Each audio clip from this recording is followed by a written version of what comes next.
पर जावत हाँ वो तीजा थोकन जल्दी आवे ना।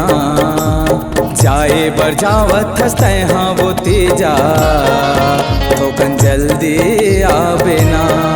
मोरे भाई के परदेस वो ललाए पर जाऊँ ना। मोरे भाई के परदेस वो ललाए पर जाऊँ ना। सुने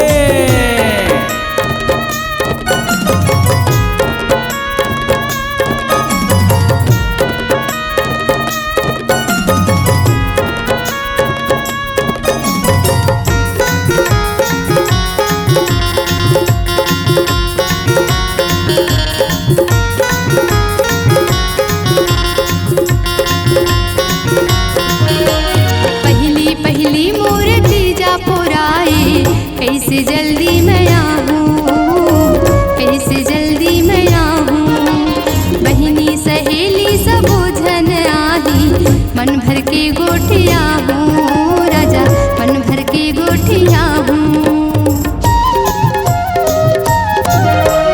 कैसे तोला बतावा वो बही, जाना हवै जरूरी वो, जाना हवै जरूरी। कतका तोला समझावा वो बही, हावै मोर मजबूरी वो, हावै मोर मजबूरी। घर में कोनो नहीं तोरा है वो, कहना मान जाते ना। घर में कोनो नहीं तोरा है वो, कहना मान जाते ना। सुने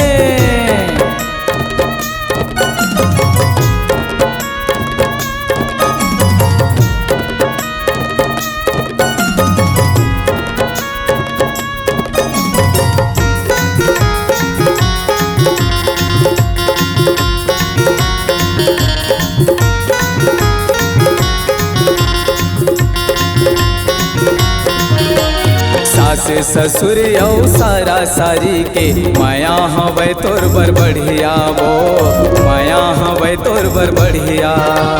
रास्ता देखत तोर बैठे रहूँ वो, नहीं है ज्यादा दुरिया वो, नहीं है ज्यादा दुरिया।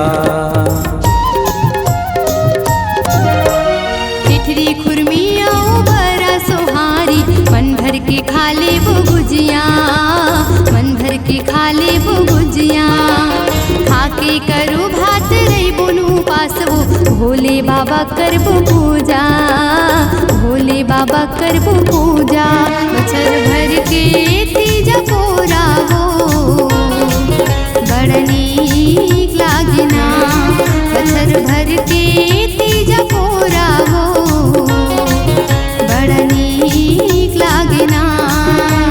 दाई ददाओ भाई बहिनी के, सदा प्यार मिलना। दाई ददाओ भाई बहिनी के, सदा प्यार